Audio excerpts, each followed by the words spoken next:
Good morning, everybody. So as you probably know, I've been having some overheating issues with Bugsy.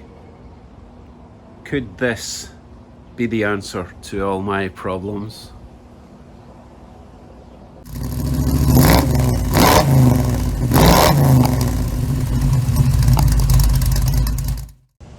So it is highly possible that this engine is not overheating at all.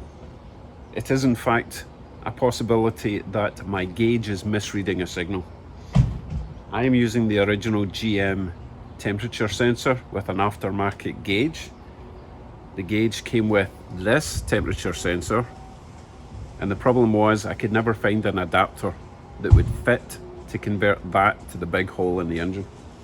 However, I went down to visit Alan and Elaine last night to see their little yellow pickup truck hot rod.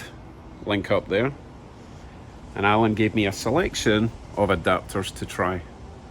So I am going to try this adapter, which this sensor screws into, and then stick that in the engine and see if my gauge is reading true. So let me show you how I'm going to put this together. There's some debate on how you should seal these, okay? And I'm going to try and do it right this time. Let's see.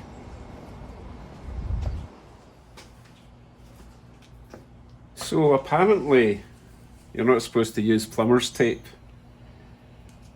I think the reason being that the sensor relies on the threads touching the metal body, the manifold, the engine, to complete the ground, complete the circuit.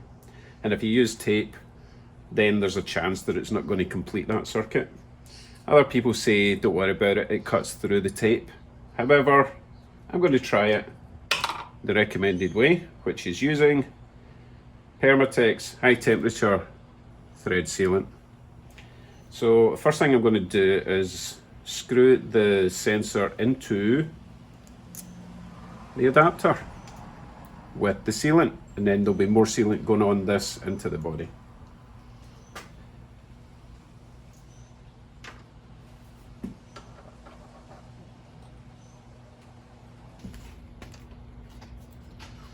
So I will apply this to the thread first, if there's any left. It's going to be a crap video if there's nothing in here. Honestly, they give you a tiny squirt in these things.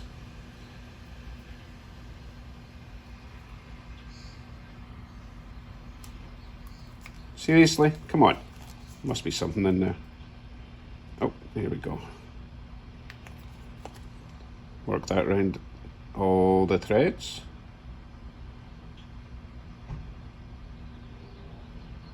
Like so. Make sure you wipe that on your trousers. No, I'll use a rag, hold on. And screw that in there. Now, again, these shouldn't be mega tight, they are tapered. And you don't want to shear this, that would be just horrible. So I will wrench that up to what I think is a reasonable tightness, if I can find my spanner.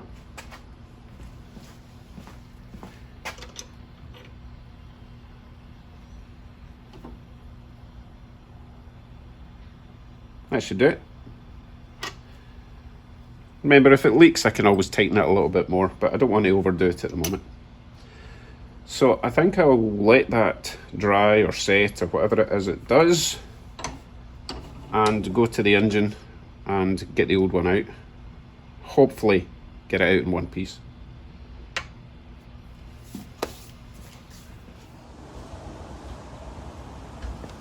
Now I'm probably going to lose half my coolant because this plug is halfway down the engine. So that was a waste of coolant yesterday. Oh well, I'll need to get more.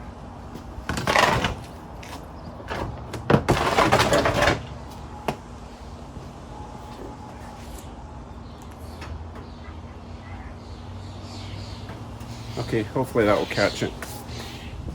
So in my engine, that's the plug there, and it's a 24mm, which is kind of huge. So I'm hoping with all that size it's less likely to break. I hope.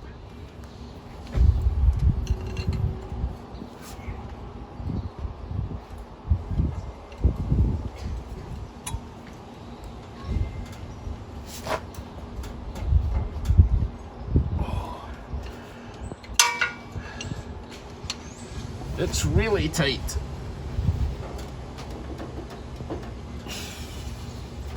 Oh boy.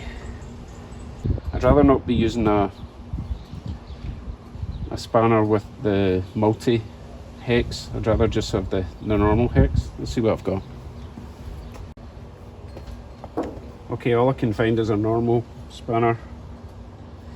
But in order to use it, I need to take this off because it's in the way. Of course it is.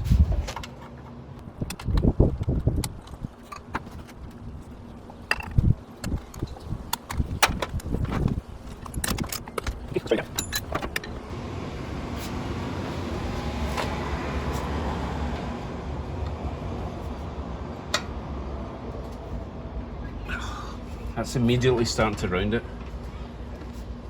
This is not good. Extreme measures. Okay, I can fit this on. Again, it's the multi-hex. I don't know the name of it, but that's not long enough for leverage, so I've got this big bar to try. Okay, say cheerio to this engine.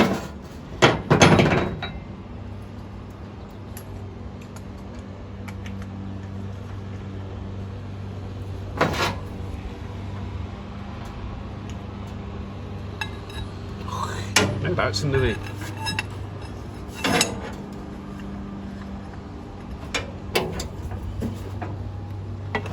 Oh, it worked. It worked. Quite amazed that that worked. Could probably use the spanner now.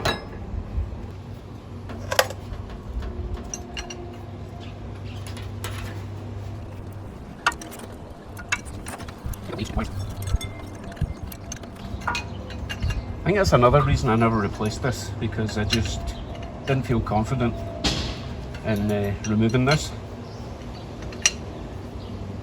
And now I'm a bit braver. Right, still no water coming out, which is weird, because it's handless.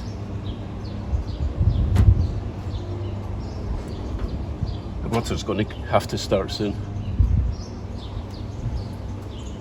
Here we go. There it goes.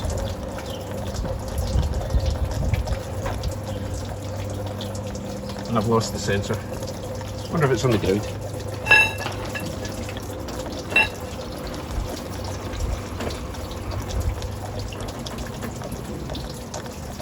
Water's still pretty dirty, even though I cleaned it out yesterday, but that's okay. I'm going to be replacing it yet again. So we'll let that obviously completely empty, and then once it's dry I'll wipe it out and we'll fit the new one hopefully.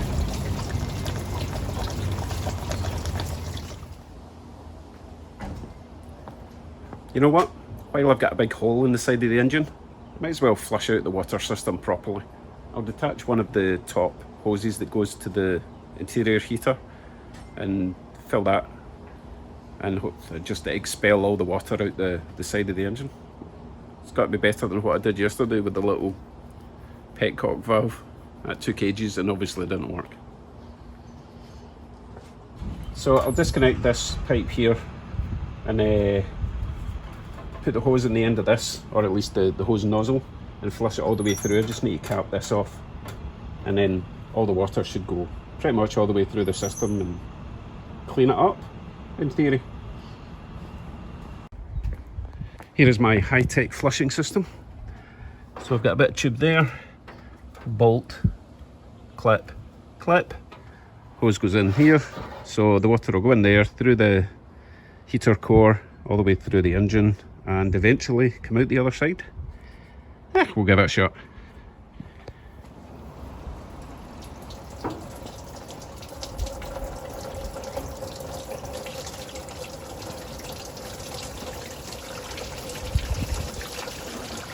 Right, we'll just keep that running until it turns clear. Might take a while.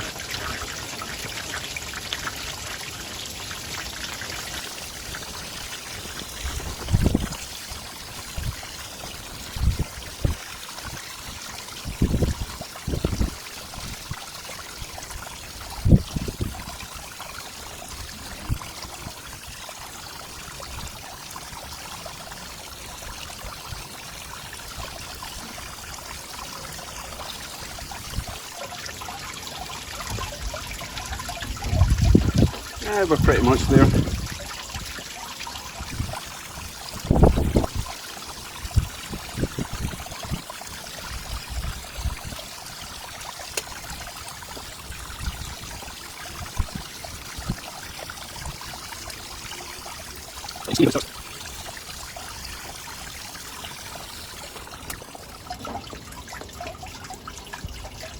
That should do it. So I was going to disable the interior heater core, but you know what, it can still get a bit chilly at night, so I'll leave that on, and I'll look to adding a couple of valves on each pipe so that I can just turn it off when it gets too hot that I don't need it. So I'll need to look into that. The problem is these pipes are different sizes, so I'll just put it back the way it was for now. So now we're just waiting for the threads to dry on that hole, and we'll get the new sensor in. I don't know if it makes a difference, but for the time it takes just to try and dry that out, I think it would make a difference, so worth a shot. Okay, let's go and get the other sensor ready. So as before, we'll put this thread sealant on.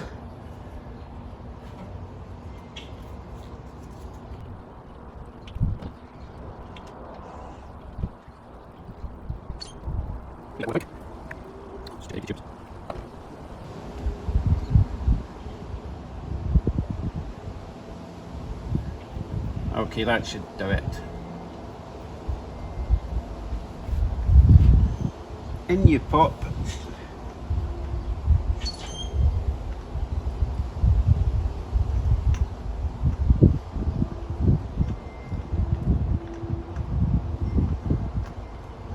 In you pop. I did check the thread first, it did fit.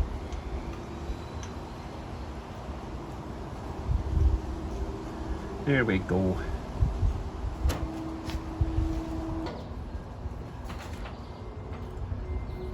Tighten up, not too tight. Remember, you can always tighten a bit more if it's leaky.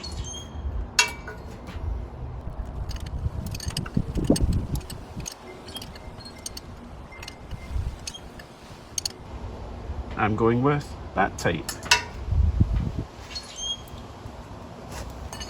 So the only difference with this one compared to the old one is the wire requires a different end. It's got a spade at the moment, so I need to just chop that and put on a round one.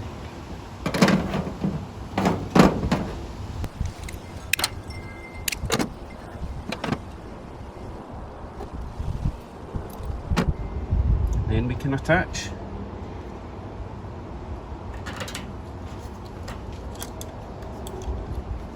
Once I feed it through where it's supposed to go.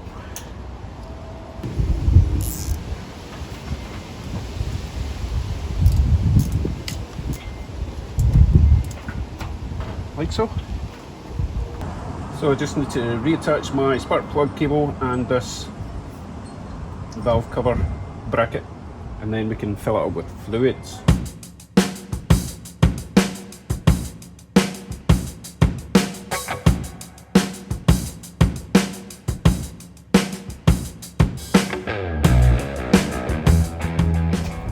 I'm just going to run it for a minute to circulate that water, switch it off, top it up again.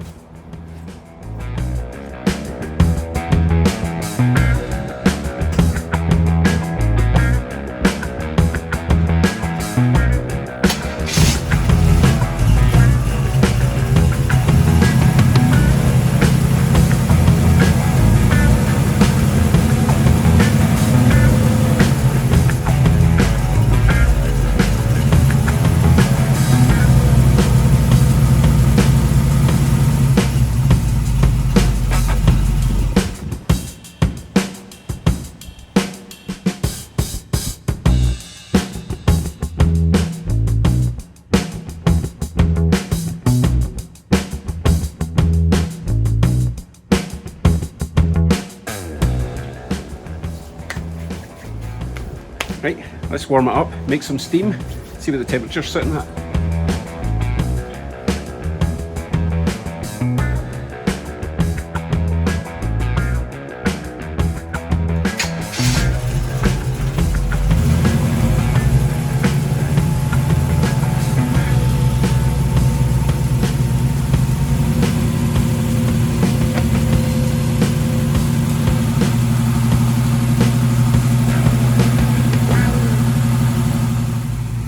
Check for leaks.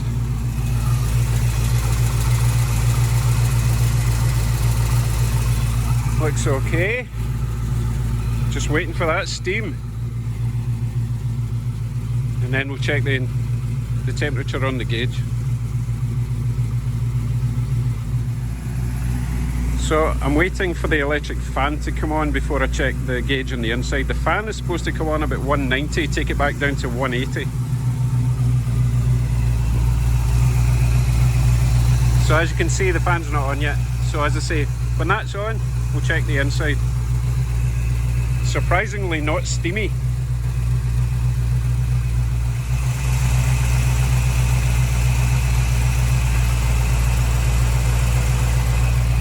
Right, there's the fan on. Let's see what the temperature's like on the gauge.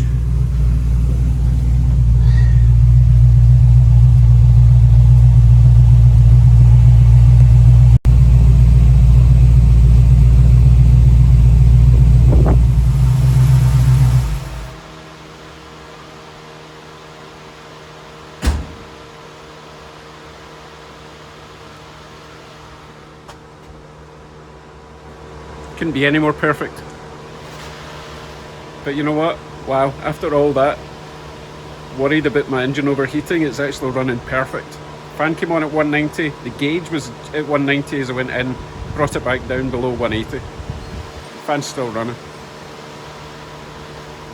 Ah well, sometimes you just got to keep on trying, and then Alan will just give you a tiny little adapter and solve all your problems.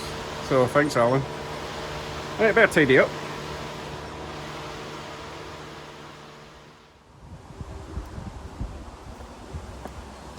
So we can finally drive Bugsy without staring at the temperature gauge half the time. Seriously, 6 months I've been driving Bugsy, staring at the temperature gauge in the red, wondering if it was about to explode.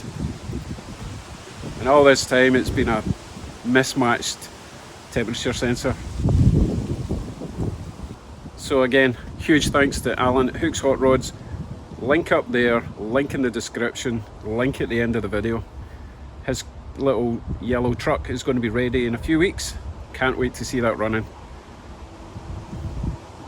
Thanks everyone. I will see you tomorrow with a bit of a fun video, okay? Well, I've not made it yet. I'm hoping it'll be fun. Anyway, take care. On my way to bask in my glory.